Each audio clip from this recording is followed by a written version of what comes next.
Ma sœur m'a humiliée à son mariage de 5 millions d'euros. Elle m'a fait entrer par les poubelles étage à jeter mon cadeau en riait. Tu es une honte pour la famille. Mais elle ignore le secret qui va la détruire. Je possède l'entreprise qui a payé sa robe. Et ce soir, je récupère tout devant ses invités. Bonjour, je m'appelle Servane. Et lors du mariage à 5 millions d'euros de ma petite sœur, alors qu'elle posait pour les magazines et s'attribuait le mérite de mes inventions qui ont bâti son empire, elle m'a regardé droit dans les yeux et a dit « Tu n'as pas ta place ici ». Pas de merci, pas de désolé, juste un rejet brutal lors d'un événement payé indirectement par mon capital volé. Mais ce qu'elle ignorait, c'est que je vaux 100 fois plus que chaque invité dans cette salle réunie. Et je n'allais pas partir en silence. Avant de plonger dans l'histoire, dites-moi, êtes-vous déjà resté silencieux si longtemps que lorsque vous vous êtes finalement levé, votre vérité a tout brûlé sur son passage? Laissez-moi vous montrer ce qui s'est passé ensuite. Avant de continuer ce récit, j'aimerais savoir qui m'écoute en ce moment. Dites-moi dans les commentaires depuis quelle ville ou quel pays vous regardez cette vidéo, et quelle heure il est chez vous. J'adore voir à quel point notre communauté est internationale. L'enveloppe traînait sur le comptoir en marbre de mon appartement parisien depuis 4 jours avant que j'ose la toucher. C'était du papier cartonné fin, bon marché, mal scellé, contrastant violemment avec l'adresse prestigieuse d'où elle provenait. Mon nom était mal orthographié d'une manière qui hurlait le mépris, Mademoiselle Servante, au lieu de Servane. Comme si j'étais la bonne, l'aide ménagère, celle qui sert, et non celle qui appartient à la famille. Je l'ai tenue entre mes doigts comme si elle risquait de se dissoudre ou de me brûler. S'il voulait vraiment de ma présence, il ne me l'aurait pas renvoyée avec un sourire narquois plié dans le papier. J'aurais dû la jeter. J'aurais dû la mettre au déchiqueteur avec les publicités pour les assurances et les prospectus de supermarchés. Mais quelque chose dans l'audace de cette invitation, après tout ce que j'avais traversé, m'a fait sentir que je devais voir ce qu'il préparait. Juste au cas où ils seraient assez courageux pour dire tout haut ce qu'ils avaient toujours pensé tout bas. À l'intérieur, une note manuscrite de ma mère, griffonnée à la hâte, « Viens, si tu veux.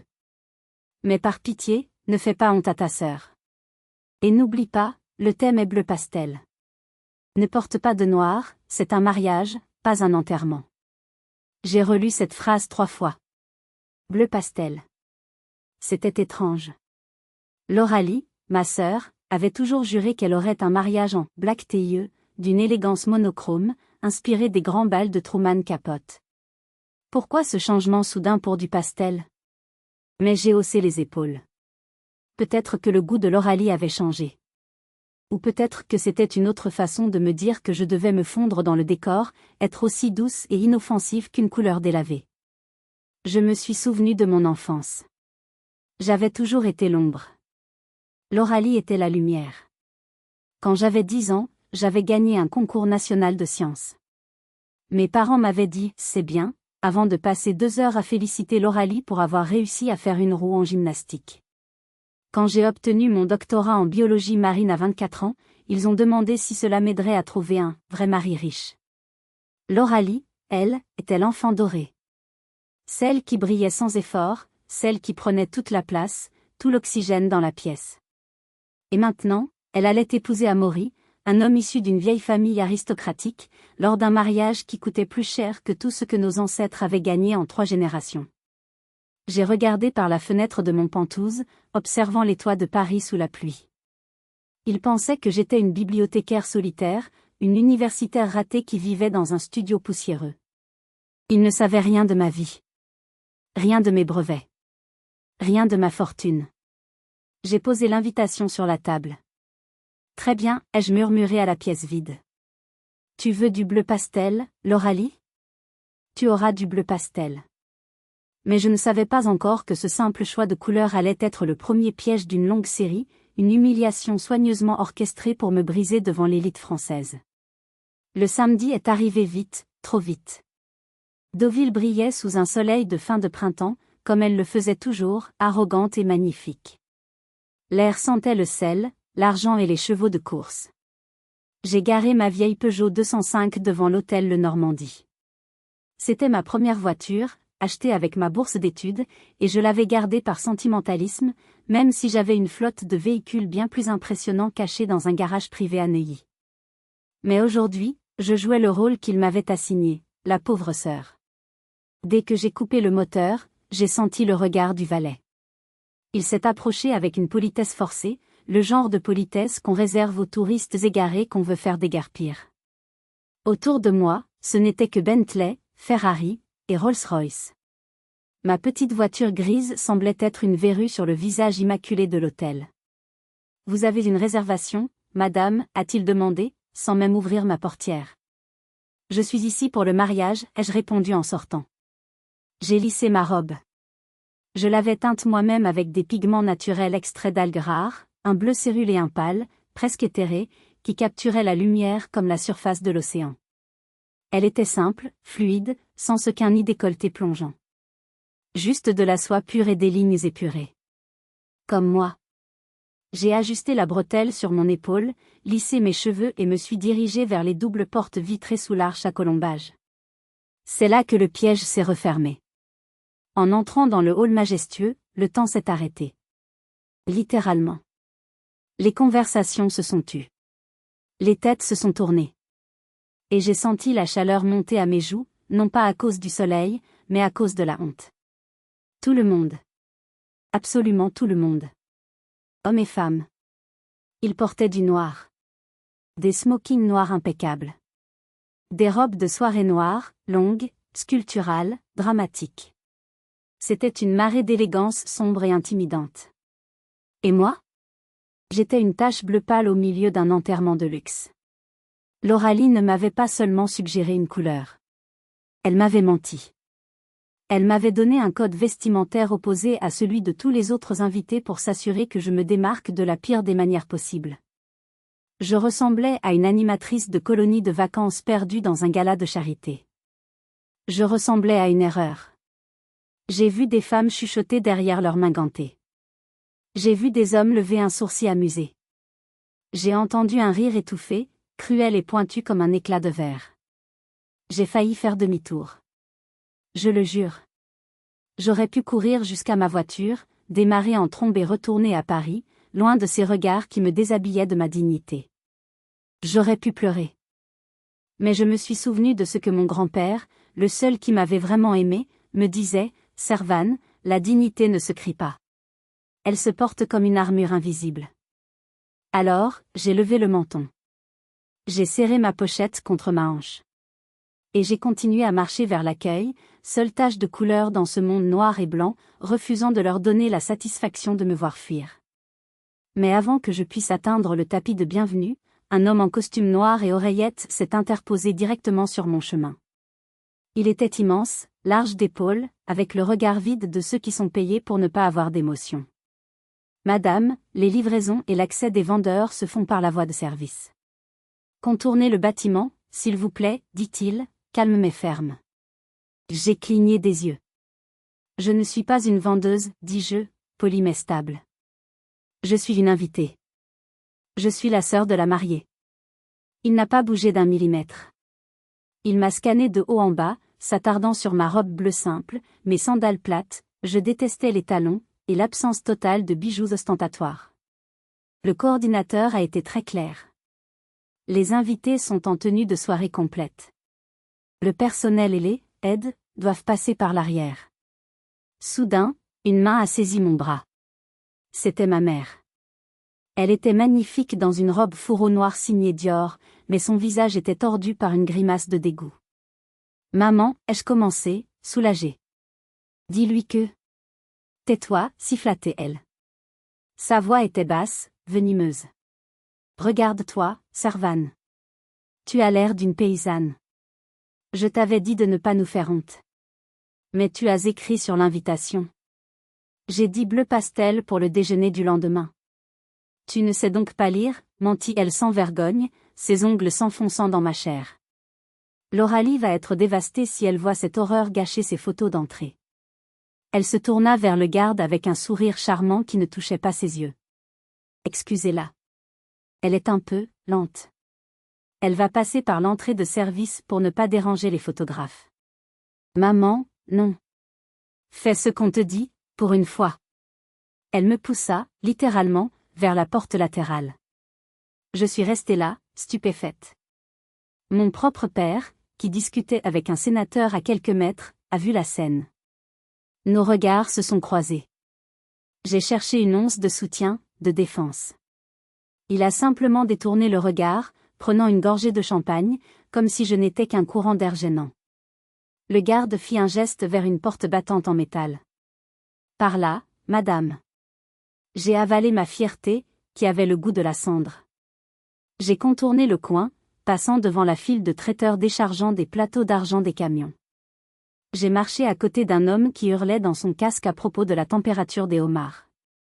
L'odeur de l'huile de friture et des ordures de cuisine flottait dans l'air, mélangée à l'air marin. J'ai dû enjamber un sac poubelle qui fuyait. Mes sandales ont crissé sur le sol gras du couloir de service. À l'intérieur, je me suis arrêté près d'un miroir de couloir fissuré, destiné aux employés. Je me suis regardé. J'étais propre, soigné, calme. Mais je ne brillais pas comme les femmes en sequins que j'avais croisées plus tôt. Elles portaient des robes qui avaient des noms de villes. Ma robe n'avait pas de nom, juste des points de couture que j'avais fait tard le soir, quand le silence était plus épais que le sommeil. Je dois m'arrêter une seconde ici. Mettez-vous à ma place. Votre mère vous renie devant la sécurité, votre père vous ignore, et on vous force à entrer par les poubelles au mariage de votre propre sœur. Honnêtement, qu'auriez-vous fait? Auriez-vous fait demi-tour? Auriez-vous fait un scandale? Dites-moi dans les commentaires comment vous auriez réagi face à une telle injustice. Le couloir de service débouchait sur une entrée latérale de la salle de bal. Pas de grande double porte ni d'arche fleurie, juste un discret panneau qui s'ouvrait sans bruit, comme pour essayer de ne pas déranger le vrai événement. Et ce fut mon accueil. À l'intérieur, l'air changea. Frais, parfumé, curaté. Des lustres comme des nuages d'orage en verre pendaient du plafond, captant la lumière d'une manière qui vous faisait oublier qu'il n'était que de la décoration. L'odeur des pivoines et du champagne flottait au-dessus d'une salle qui bourdonnait d'une confiance taillée sur mesure. Je suis restée un moment près de l'entrée, incertaine, jusqu'à ce qu'une assistante, jeune, blazer cintré, s'approche de moi sans sourire. « Non » demanda-t-elle, scannant déjà sa tablette. « Servan »« Servan le maire. » Elle tapa, puis fronça les sourcils. « Vous n'êtes pas sur le plan de table principal. » Ma bouche eut un tic nerveux. On m'a dit que j'étais sur la liste. « Vous l'êtes, mais... » Elle hésita, puis regarda au-delà de moi vers un autre membre du personnel et inclina la tête. « Suivez-moi. Nous allons vous placer. » Elle me conduisit à travers l'arrière de la salle, tissant entre les tables drapées de lin ivoire, alignées avec des couverts en cristal et des cartons de noms calligraphiés. Plus nous marchions, plus je m'éloignais du centre de la célébration, jusqu'à ce que nous atteignions une table cachée derrière une colonne massive, techniquement dans la salle de bal, mais clairement hors champ. C'était près du couloir où les serveurs entraient et sortaient avec les plateaux. Un bourdonnement constant de mouvements, d'odeurs de cuisine et de grésillements de radio fuyait à travers la porte battante derrière moi. Pire encore, c'était juste à côté de l'entrée des toilettes des hommes. Chaque fois que la porte s'ouvrait, une odeur de désinfectant chimique venait agresser mes narines. « Ce sera vous, » dit l'assistante. Il n'y avait pas de chaise en velours ici. Juste 2 chaises pliantes en plastique blanc, du genre qu'on utilise pour les garden parties bon marché. Sur la table, pas de composition florale majestueuse. Juste un petit vase avec une rose fanée. Un petit carton reposait près de l'assiette. Mademoiselle servante +1. Il n'avait même pas pris la peine d'écrire mon nom correctement. Servante. Pas même proche. Je ne l'ai pas corrigé. J'ai tiré la chaise en plastique et je me suis assise tranquillement, croisant mes chevilles, lissant ma robe bleue qui jurait avec tout le décor, et j'ai plié mes mains sur mes genoux. De ma place, je ne voyais même pas la table d'honneur. Je voyais juste le dos des gens. Je voyais les serveurs lever les yeux au ciel en passant. J'étais dans l'angle mort de la fête. Ils voulaient que je me sente comme si je m'étais invitée à une fête où personne ne voulait de moi. Ils voulaient que je sois l'intruse. L'erreur. Je regardais la salle.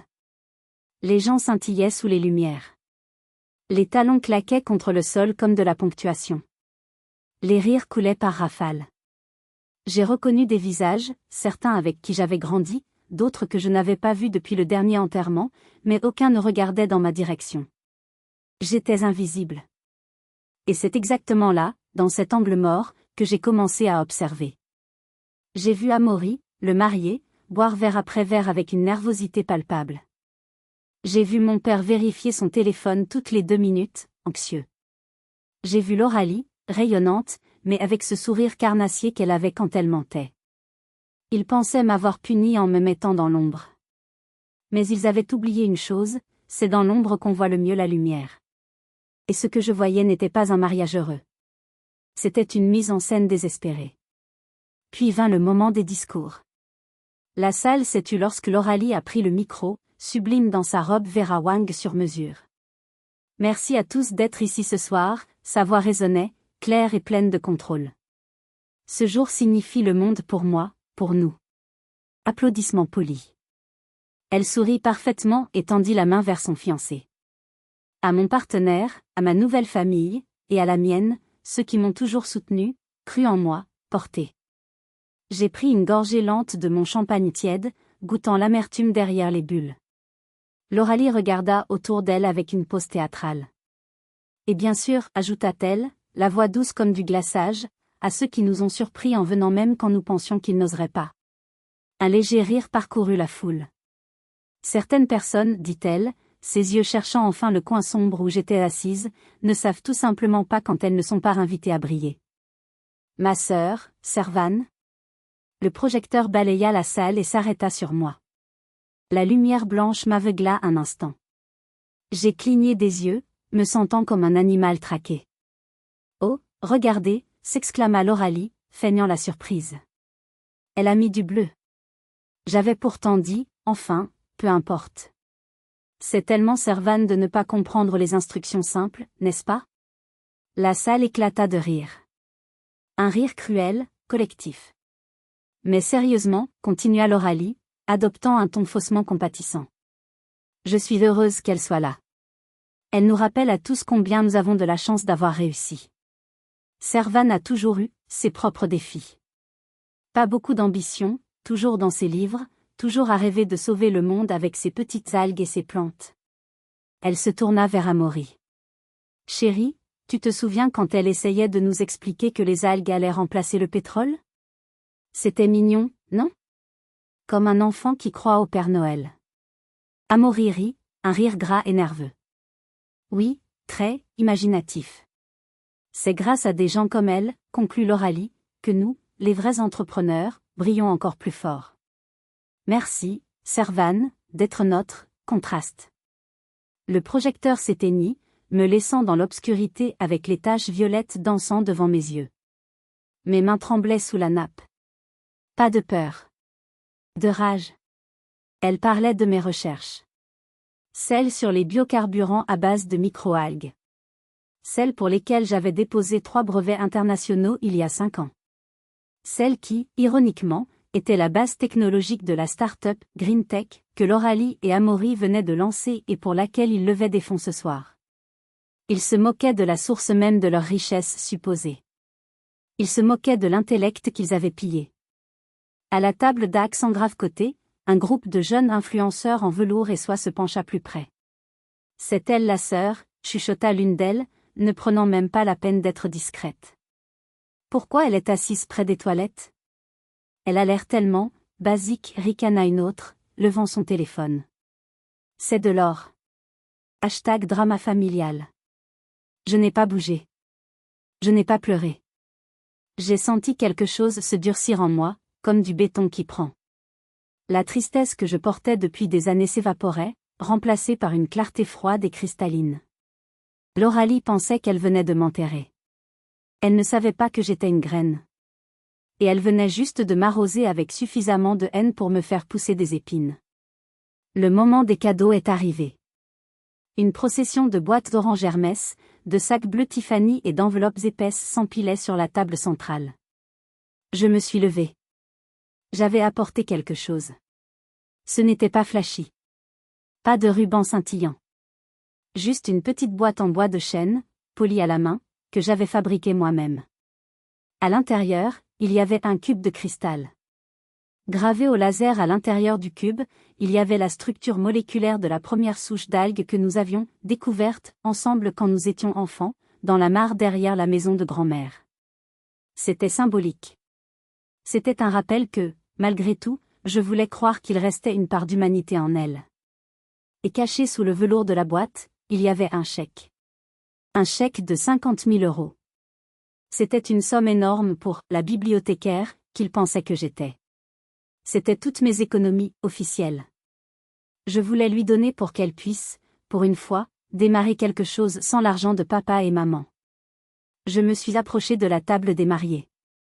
Laura-Lee discutait avec une actrice célèbre. Elle m'a vu arriver et son sourire s'est figé. « Tiens, dis-je doucement en tendant la boîte. Pour vous deux. » Laura-Lee prit la boîte comme si c'était un rat mort. Elle l'ouvrit, jeta un coup d'œil rapide au cube de cristal. « Qu'est-ce que c'est que ça » demanda-t-elle fort, attirant l'attention. « Un presse-papier ?»« C'est notre souche, dis-je. Celle de l'été 1998. » Elle éclata de rire. « Oh mon Dieu, Servan. On est à un mariage à 5 millions d'euros, et tu m'offres un caillou en verre ? Tu es sérieuse ? » Elle se tourna vers ses amis. « Regardez ça. Ma sœur m'a apporté un souvenir de bricolage. » Les rires fusèrent de nouveau. Des flashs crépitèrent. « C'est touchant, d'une manière pathétique, » commenta Amaury en sirotant son whisky. Laura-Lee referma la boîte avec un claquement sec. Elle ne vit pas le coin du chèque dépassé. Elle ne prit même pas la peine de regarder en dessous. Elle tendit la boîte à un serveur qui passait avec un plateau de verre sale. « Débarrassez-moi de ça, dit-elle avec dédain. Mettez-le avec les emballages vides derrière. Je ne veux pas que ça encombre la table des vrais cadeaux. » Le serveur, un homme âgé aux yeux tristes, hésita. Il me regarda, puis regarda Laura-Lee. « Madame, je... » « Faites ce que je dis, » aboya-t-elle. Il baissa la tête et emporta mon cadeau vers la cuisine, vers les poubelles. Je suis restée là, les bras ballants. J'ai senti mon cœur se briser, non pas par amour, mais par la réalisation finale et absolue que je n'avais plus de sœur. La fille avec qui je jouais dans la mare était morte. Il ne restait que ce monstre en soie blanche. Une jeune femme en robe champagne à côté de moi murmurait à son téléphone en filmant. « Attendez, elle a jeté le cadeau de sa sœur ? C'est sauvage. J'adore. » Je suis retournée à ma place, près des toilettes. Je me suis rassise. J'ai pris mon téléphone. C'est à ce moment précis qu'il a vibré. L'écran s'est allumé dans la pénombre. C'était un message de Malo, mon assistant exécutif et chef des affaires juridiques. Malo ne m'envoyait jamais de message le week-end, sauf en cas d'urgence absolue. Le message disait simplement « Code rouge. Ouvre la pièce jointe. Maintenant. » J'ai ouvert le fichier PDF. Mes doigts ont glissé sur l'écran. C'était un document daté de la semaine dernière. Une autorisation de transfert de propriété intellectuelle. En haut de la page, session exclusive des brevets numéro FR 2023-890, biocarburants algués, au profit de la société Green Tech Holdings. En bas de la page, la signature de Laura-Lee. Celle d'Amaury. Et à côté, ma signature. Parfaitement imitée. La boucle du S, la barre du T. C'était une contrefaçon de maître, mais c'était une contrefaçon. Je continuais à faire défiler. Il y avait un autre document. Un contrat de prêt bancaire auprès de la BNP Paribas. Montant, 5 millions d'euros. Garantie, les brevets cités ci-dessus.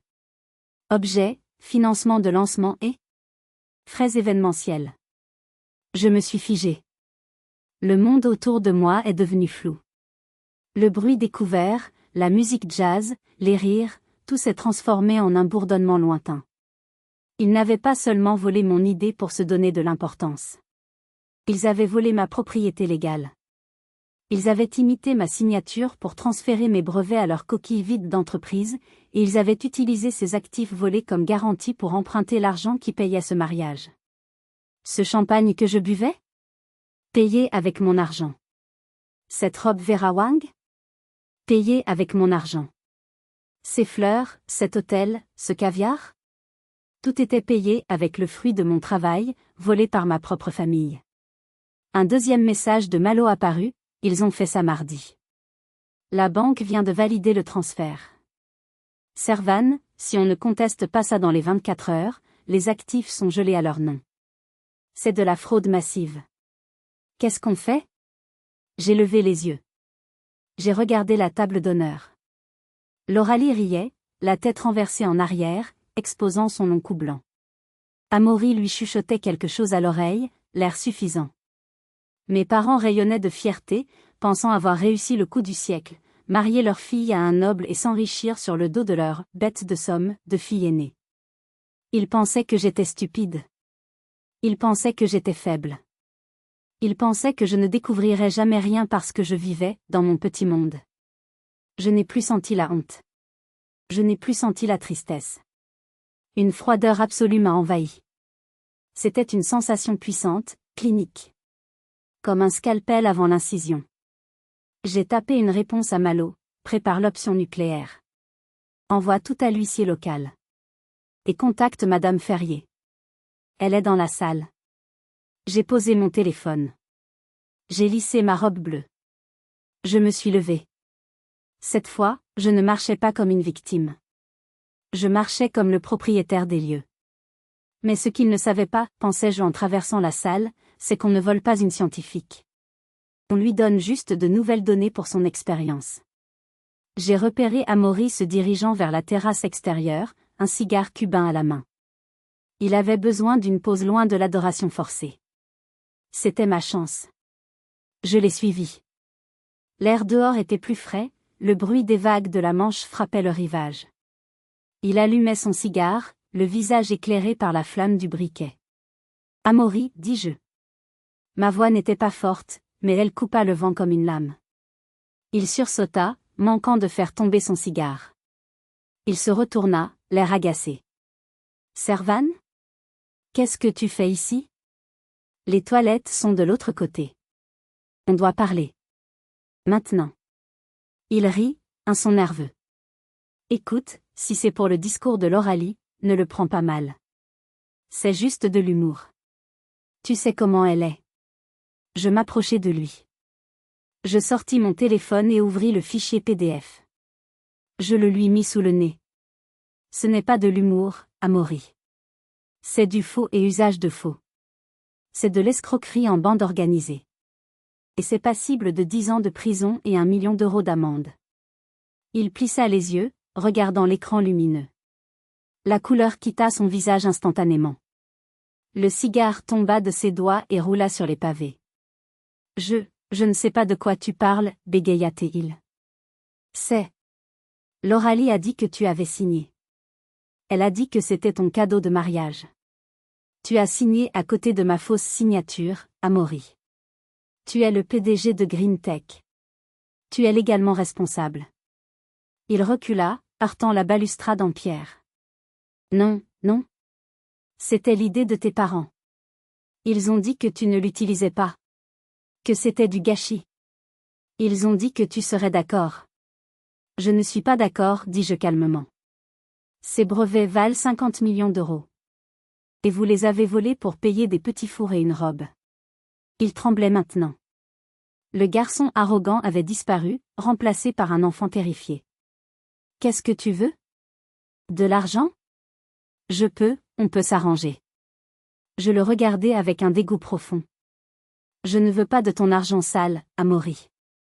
Je veux la vérité. Je vérifiai ma montre. Il est 21h30. Tu as 15 minutes. Tu vas retourner là-bas, tu vas prendre le micro, et tu vas annoncer que le mariage est annulé pour raison personnelle. Ensuite, tu vas signer un document avouant la fraude et restituant les actifs. Tu es folle. Je ne peux pas faire ça. Il y a des sénateurs ici. Il y a la presse. Alors choisis, dis-je en me tournant pour partir. Soit tu annules le mariage et tu gardes un peu de dignité.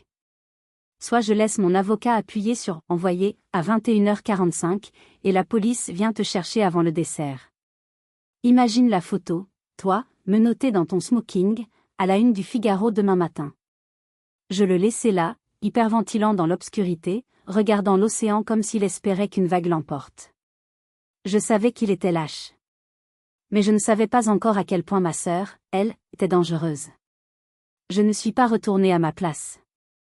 Je suis allée directement vers le salon VIP, une zone isolée par des cordons de velours rouge, réservée aux investisseurs majeurs. Le garde à l'entrée essaya de m'arrêter. Madame, zone réservée. Laissez-la passer, une voix impérieuse résonna depuis un fauteuil en cuir au fond de la pièce. C'était Madame Ferrier. 65 ans, cheveux argentés coupés courts, regard d'acier. Elle était une légende dans le monde de la finance européenne. Et elle était le principal investisseur extérieur de Green Tech. Je m'approchai. Elle me scanna, notant ma robe bleue simple, mon absence de bijoux. Alors, dit-elle en posant son verre de cognac. C'est donc vous. La sœur retardée, point. C'est ce qu'ils disent, répondis-je sans baisser les yeux. Pourtant, continua-t-elle, votre structure faciale ressemble étrangement à celle d'une certaine professeure Eslemer, avec qui j'ai échangé des emails passionnants sur la cinétique enzymatique le mois dernier. Je souris. Un vrai sourire, pour la première fois de la soirée. Je suis ravie de vous rencontrer enfin en personne, Madame Ferrier. Même si les circonstances sont vulgaires. Elle éclata de rire. Un rire franc, puissant. Je savais que quelque chose clochait. L'Aurélie ne sait pas faire la différence entre une algue et une laitue, pourtant elle me vendait une technologie révolutionnaire. Je me demandais qui était le cerveau. Je sortis une tablette de mon sac. Le cerveau est ici. Et il est sur le point de débrancher la prise. Je lui montrai les preuves de la fraude. Le visage de Madame Ferrier se durcit. Elle détestait deux choses, perdre de l'argent et qu'on la prenne pour une imbécile. Ils ont osé utiliser mon investissement pour cautionner une fraude, murmura-t-elle dangereusement. Si vous continuez à les soutenir, vous serez complice, madame. Mais si vous signez ceci. Je glissai un document numérique vers elle. C'est un transfert temporaire de vos droits de vote au conseil d'administration en ma faveur, en vertu de la clause de mauvaise conduite des fondateurs. Elle me regarda. Vous allez détruire l'entreprise, Servan. Non. Je vais récupérer mon entreprise. Et je vais virer les parasites. Elle sortit un stylo Montblanc de sa poche. Elle ne l'utilisa pas sur la tablette, bien sûr, mais signa le document papier que j'avais aussi imprimé, je suis prévoyante. Faites-le, dit-elle. Je n'aime pas les mariages de toute façon. Le gâteau est toujours trop sec. Avec sa signature et la mienne, la vraie, je détenais maintenant 80% des droits de vote de Green Tech. L'Aurélie et Amaury étaient techniquement mes employés. Et ils étaient sur le point d'être licenciés pour faute grave. Je regardais l'heure. 21h45. Amaury n'était pas monté sur scène. Il n'avait rien annulé. Le lâche avait choisi de se cacher. Très bien, dis-je en me levant. Allons couper le gâteau. La salle de bal était plongée dans une pénombre romantique. Une musique orchestrale montait crescendo. C'était le moment de la pièce montée. Un gâteau de 7 étages, orné de fleurs en sucre et de feuilles d'or, fut roulé au centre de la piste de danse. L'Aurélie tenait le couteau en argent, cherchant Amaury du regard. Il apparut enfin, pâle comme un linge, transpirant abondamment. Il s'approcha d'elle, tremblant. Souris, siffla-t-elle entre ses dents, assez fort pour que je lise sur ses lèvres. Tu gâches la photo. Derrière eux, un écran géant de 10 mètres projetait un diaporama de leur vie, parfaite. Photo de vacances aux Maldives, photo d'eux devant le laboratoire, mon laboratoire, photo de leur signature sur des contrats. Je fis un signe de tête discret à Malo, qui s'était faufilé près de la régie technique. Soudain, la musique se coupa avec un crissement désagréable. L'écran géant devint noir. Un murmure confus parcourut la foule. Une panne ? C'est quoi ce délire ? Puis, l'écran s'alluma de nouveau. Mais ce n'était plus des photos de vacances. C'était un logo. Un logo bleu sombre, élégant, Vortex Bio-Industrie. C'était ma société holding. La vraie. Celle dont personne ne connaissait l'existence. Un texte rouge apparut par-dessus, avis légal, violation de propriété intellectuelle. Les actifs de GreenTech sont saisis immédiatement pour fraude. La salle haleta. Un silence de mort tomba. Lauralie se retourna, regardant l'écran avec horreur. Qu'est-ce que c'est que ça? Coupez. Coupez l'écran, hurla-t-elle au technicien. Le technicien leva les mains en l'air, impuissant. Je ne contrôle rien, madame. Le système est verrouillé de l'extérieur. Puis, une nouvelle image apparut. Le document de transfert falsifié, avec les signatures zoomées.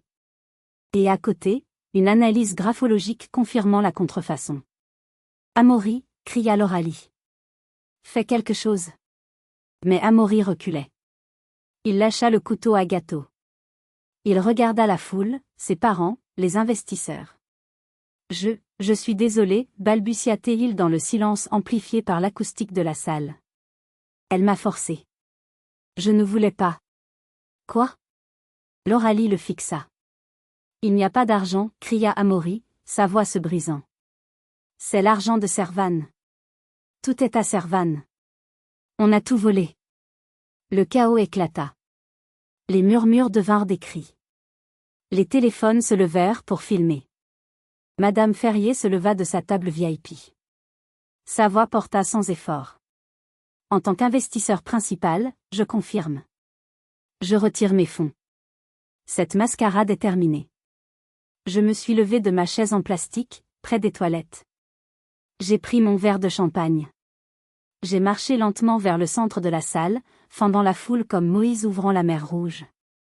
Les gens s'écartaient, me regardant avec des yeux ronds. La servante, en bleu pastel, était devenue l'exécutrice. Je m'arrêtai devant l'estrade. Lauralie était là, figée, son visage passant de la confusion à la rage pure en me voyant. Toi, cracha-t-elle. C'est toi qui as fait ça? Tu voulais que je porte du bleu, Lauralie, dis-je calmement, ma voix portant clairement. Le bleu, c'est la couleur de la science. C'est la couleur de la vérité. Et la vérité, c'est que sans moi, tu n'es rien. Lauralie perdit la raison. L'humiliation publique était trop forte pour son ego narcissique. Tu es jalouse, hurla-t-elle, saisissant le couteau à gâteau. Tu as toujours été jalouse parce que maman m'aimait plus. Tu veux gâcher mon jour. Elle se précipita vers moi, descendant les marches de l'estrade. C'était un mouvement impulsif, stupide. Le bas de sa robe sirène, trop serrée, trop longue, se prit dans un projecteur au sol. Crac! Le bruit du tissu qui se déchire fut plus fort que ses cris. La robe, tendue à l'extrême, céda au niveau de la cuisse jusqu'à la taille, révélant sa culotte sculptante couleur chair et ses jambes tremblantes. Elle trébucha et tomba lourdement dans les restes de sa traîne, renversant au passage une tour de coupe de champagne. Le fracas du verre brisé ponctua sa chute. Elle gisait là, au milieu des débris de verre et de tissu, exposés, ridicules. La princesse était tombée dans la boue. Ma mère se précipita vers elle. Oh mon Dieu! Ma chérie! Cachez-la! Arrêtez de filmer, cria-t-elle aux invités. Puis elle se tourna vers moi, le visage tordu par la haine. Regarde ce que tu as fait. Tu es un monstre. Comment as-tu pu faire ça à ta propre sœur? Je regardai ma mère. Pour la première fois de ma vie, je ne vis pas l'autorité. Je vis juste une vieille femme cupide et méchante. Je n'ai rien fait, mère, répondis-je froidement. J'ai juste récupéré ce qui m'appartient. Si elle n'avait pas volé, elle ne serait pas tombée. On te déshérite, hurla mon père, arrivant enfin, rouge de colère. Tu n'auras pas un centime de nous. Je laissai échapper un petit rire sec. Papa, tu ne comprends pas? C'est moi qui vous entretenais depuis 3 ans. Les dividendes de GreenTech? C'était mon argent. Les vacances à Saint-Barth? Mon argent. Si je coupe le robinet, vous êtes ruiné. Il s'arrêta net, la bouche ouverte. La réalité financière le frappa plus fort que n'importe quel argument moral. Je me tournai vers Lauralie, qui sanglotait par terre, essayant de couvrir ses jambes avec les lambeaux de sa robe à 20 000 €. Tu te souviens de ce que tu m'as dit tout à l'heure? Demandai-je doucement. Que je ne savais pas quand je n'étais pas invitée à briller? Je me penchai légèrement. Maintenant, tu sais ce que ça fait d'être dans le noir. Je me redressai et tournai les talons. Je ne l'ai pas aidé à se relever. Je n'ai pas regardé en arrière. En me dirigeant vers la sortie, un journaliste, un vrai, pas un blogueur, m'intercepta. Il avait compris qui j'étais. Mademoiselle le maire. Mademoiselle le maire. Est-il vrai que vous êtes la créatrice de la technologie AlgaFuel? Êtes-vous la mystérieuse Servane des brevets? Je m'arrêtai. Les invités retenaient leur souffle. Amaury était assis sur une chaise, la tête dans les mains, pleurant silencieusement. Je pris le micro que le journaliste me tendait. Oui, dis-je. Je suis le docteur Servane le maire. Et je veux que ce soit clair, je ne tolère pas le vol, même s'il vient de mon propre sang. Je regardais la foule d'invités. Ces mêmes personnes qui m'avaient snobé, qui m'avaient envoyé par l'entrée de service. Vous m'avez jugé sur ma robe, continuai-je. Vous m'avez jugé sur ma place à table.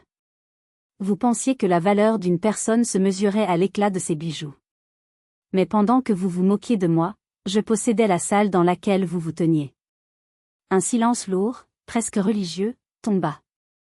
J'ai vu la honte sur certains visages. J'ai vu la peur sur d'autres.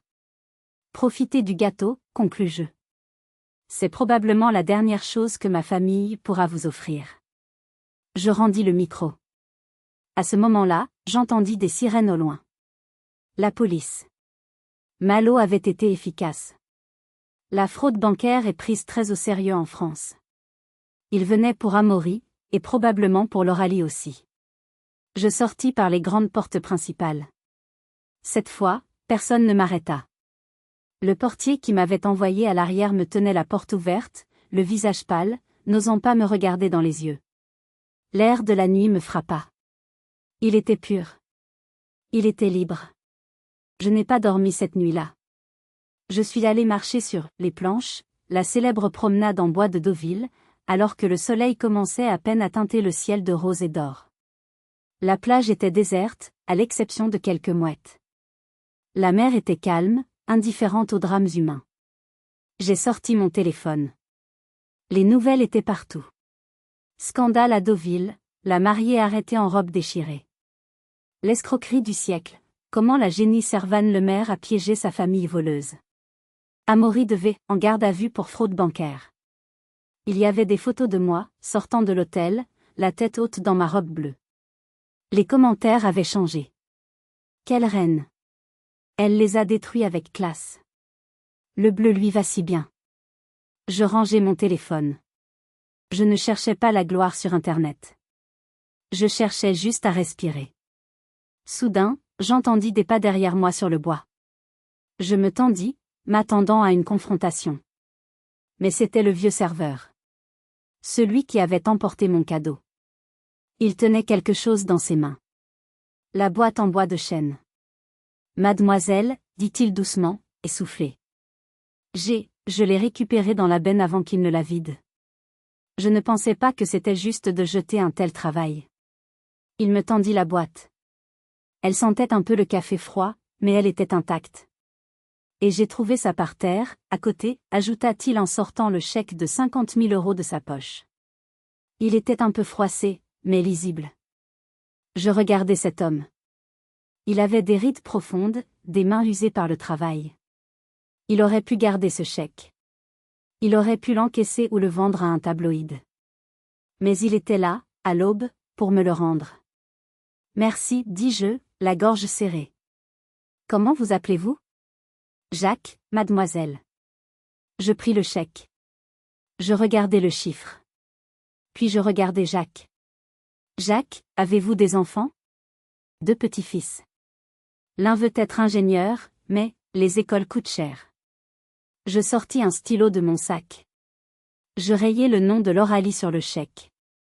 Et j'écrivis, au porteur. Je lui tendis le chèque. Non, mademoiselle, je ne peux pas. Prenez-le, insistai-je. C'est de l'argent propre. C'est l'argent du travail. Utilisez-le pour vos petits-fils. Dites-leur que c'est une bourse d'études de la part d'une femme qui croit en la science. Il pleura. Là, sur la plage, il pleura silencieusement. Je suis retournée à ma voiture. Ma vieille Peugeot 205. Elle démarra au quart de tour, fidèle comme toujours. En sortant de Deauville, j'ai croisé une voiture de police banalisée qui se dirigeait vers l'hôtel. Je n'ai ressenti aucune pitié. Mon téléphone sonna. C'était ma mère. Je regardais le nom s'afficher. J'imaginais ce qu'elle allait dire. Des excuses? Des menaces? Des supplications pour payer la caution? J'ai appuyé sur « Bloquer ce correspondant ». Puis j'ai fait de même pour mon père. Et pour Lauralie. Le silence qui suivit fut la plus belle musique que j'ai jamais entendue. J'ai roulé vers Paris, le vent dans les cheveux. J'avais perdu une famille ce week-end, c'est vrai. Mais j'avais retrouvé quelque chose de bien plus important, moi-même. Ils avaient essayé de m'humilier. Ils avaient essayé de me faire sentir petite, sale, indigne. Mais tout ce qu'ils avaient réussi à faire, c'était de montrer au monde entier qui ils étaient vraiment. Et en faisant cela, ils m'avaient libérée. Je suis Servane Lemaire. Je suis scientifique. Je suis seule, mais je ne suis plus solitaire. Et je vaux 100 fois plus qu'eux, pas à cause de mon compte en banque, mais parce que je connais la valeur de la vérité. Merci d'avoir écouté mon histoire. La famille est censée être notre refuge, mais parfois, c'est le champ de bataille le plus dangereux. Si vous avez déjà dû couper les ponts avec des proches toxiques pour sauver votre santé mentale, mettez un « j'aime » à cette vidéo. Partagez votre histoire dans les commentaires, je lis tout. Et surtout, abonnez-vous pour ne jamais manquer une histoire de justice. Prenez soin de vous, et n'oubliez pas, votre valeur ne dépend pas de l'opinion des autres.